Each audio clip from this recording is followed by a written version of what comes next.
दिल्लीचा महमूद, मोहम्मद घोरी, मोगल, औरंगजेब हे सगळे भारतातून, कोण उझबेकिस्तान, कोण अफगाणिस्तान, कोण इराण, कोण मंगोल, हे सगळे बाहेरून आले.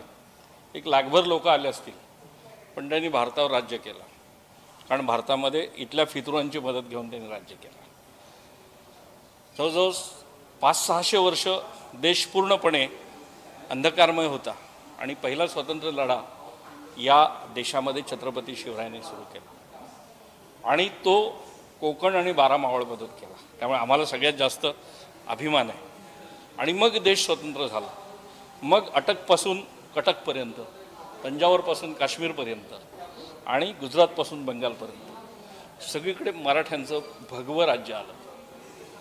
आणि मग काशी विश्वनाथपासून रामेश्वर, त्र्यंबकेश्वर, काशी विश्वनाथापासून, चालेल ना कंटिन्यू केलं?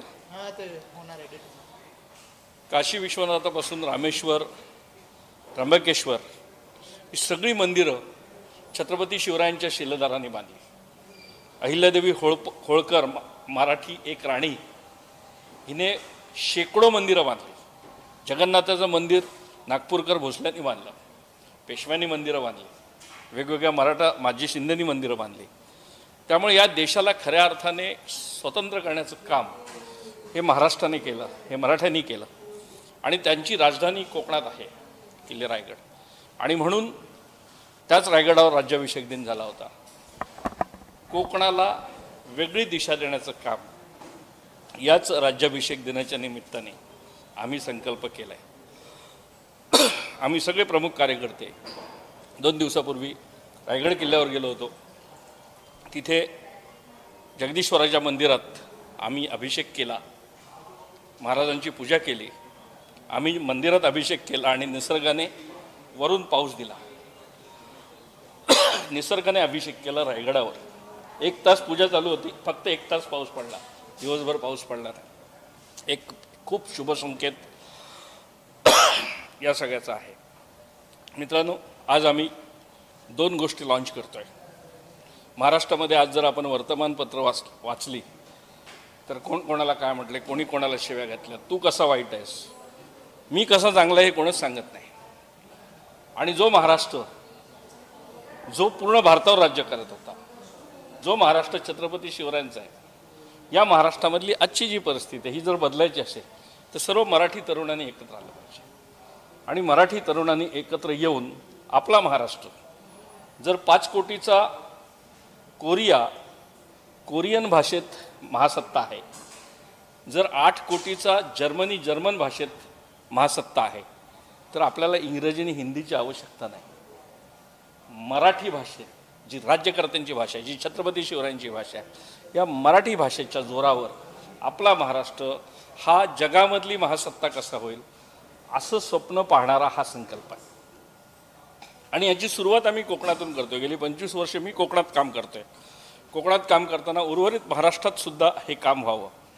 आणि समृद्ध महाराष्ट्र संघटना, जिचे प्रेरणास्थान छत्रपती शिवाजी महाराज असतील, आज या देशाला शिवविचार आणि शिवसंस्कार हवा.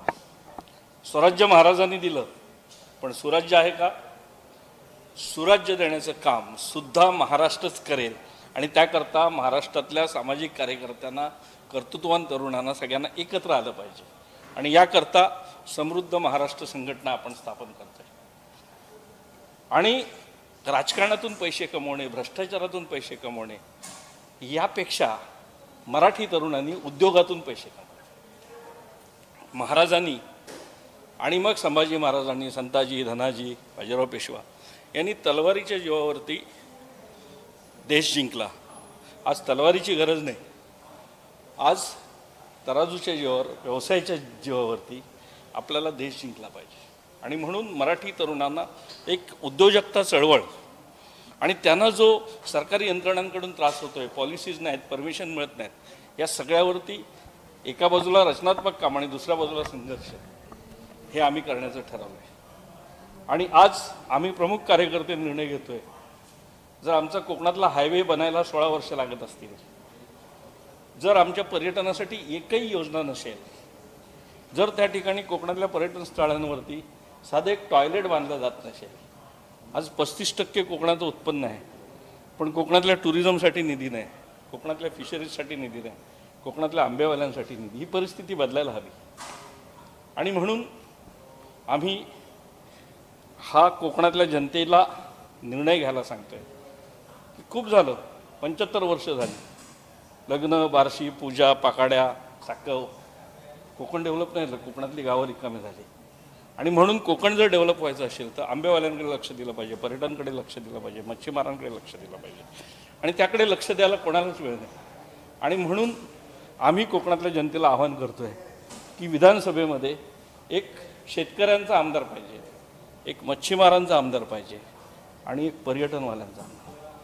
आमचे विषय तिथे मांडणारे प्रतिनिधी आणि अशा स्वरूपाचे प्रतिनिधी तिथे निवडून येतील, याकरता सुद्धा आम्ही एक चळवळ सुरू करत आहोत. आणि केवळ रडत बसणे, आम्हाला रडणारा महाराष्ट्र नको आहे, आम्हाला लढणारा महाराष्ट्र हवा आहे, आम्हाला रडणारा कोकण नको आहे. आणि त्यामुळे आपण आज एक राजकीय निर्णयसुद्धा घेणार आहोत. केवळ आम्ही NGO आहोत म्हणून आम्ही संस्था आम्ही करणारच आहोत. आम्ही बांबू लागवड, मसाला शेती, कोळंबी शेती, टुरिझम, कृषी पर्यटन या सगळ्या गोष्टी करतो आहे. पण आम्हाला सरकारची मदत मिळायला पाहिजे, आम्हाला कोणी अडचणी निर्माण करता कामा नये. शासकीय अधिकाऱ्यांनी यापुढे कोकणातल्या तरुणांना कुठेच अडवता कामा नये, यासाठी एक मजबूत आवाज आम्ही कोकणात निर्माण करायचं ठरवलं आहे आणि त्याची सुरुवातसुद्धा आम्ही आज करतो आहे. क्या कहना चाहेंगे? सबसे पहले हमारी ऑडियंस को बताइए कि कितना स्पेशल दिन है आज का और आप जो काम कर रहे हैं उसके बारे में बताइए हमारी ऑडियंस को. यस, सबसे पहले मैं धन्यवाद देना चाहूँगा कोकण भूमि प्रतिष्ठान को कि उन्होंने एक ऐसे सोच रखी है कि कोकण क्लब अलग अलग सब्जेक्ट में they are going to start, and one of the important club would be for water, and in that we are focusing mostly on the rivers, क्योंकि we have more than 25 rivers in this region which are western flowing rivers. There is a lot of water which flushes down through these rivers, and there are no water management projects done on this. So we are going to focus on that, and some of the examples which we have already created in the Palakkad district that we have shown to our fellow people from the Konkan, that how the water conservation can be done and how the water can be used through solar and can be provided to the farmer, so that the irrigation facilities can be increased and productivity accordingly can be increased through this. So similar experiments or similar projects can be extended to Ratnagiri district or Sindhudurga or Raigad districts, and our farmers will benefit from that. As beginning, we will be doing water budgeting of each of the Gram Panchayat area in this region, so that it can be visible to the villagers as well as to the district administration as well as to the politicians, that how much water as a resource which we are getting in this region, and what can be done to use this resource, and how the economy can be increased in these areas. And simultaneously we are also going to focus on how the structures can be there, what designs, Konkan specific designs can be developed for this. So that kind of a water advocacy also we will be going to do in this. Yeah. Thank you.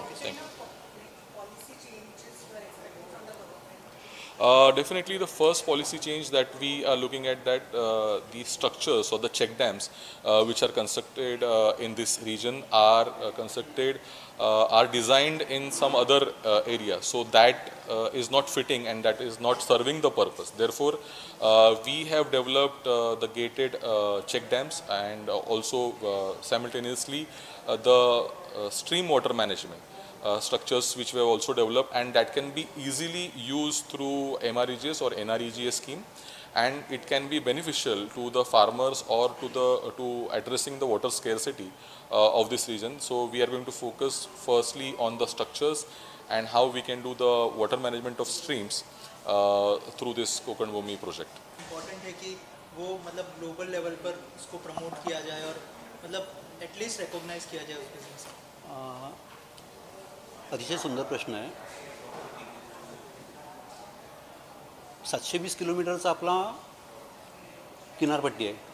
जवळजवळ 15,000 करोड रुपयाचा मच्छीचा व्यवसाय आहे. 15,000 करोड ह्याच्यावरती आणि आयात निर्यातीवरती आपलं भरपूर महत्त्व आहे. 15,000 करोड आणि जवळजवळ 8 लाख मॅट्रिक टन एवढं मोठ्या प्रमाणात मत्स्य उत्पादन होत असताना आपल्याकडे जे काय पायाभूत सुविधा आहेत त्यांचा भरपूर अभाव आहे. पोटेशन कोकणासाठी फार महत्त्वाचं आहे आणि मोठं पण आहे. अजूनही आपल्याकडल्या किनारपट्टीतील लोक प्रोसेसिंग आणि इतर गोष्टींकडे वळलेले नाही आहेत. जर प्रोसेसिंग आणि इतर गोष्टींकडे जर आपण वळलो तर जो काय हा 15,000 करोडचा बिझनेस आहे हा जवळजवळ 40 ते 45,000 करोडपर्यंत जाऊ शकतो. तर त्यासाठी जर मच्छीमारांना किंवा क्लबच्या माध्यमातून उद्योजकांना वेगवेगळ्या व्यावसायिक संधी मिळाल्या तर साहजिकच त्या संधीचं सोनं करून हे पूर्ण करतील.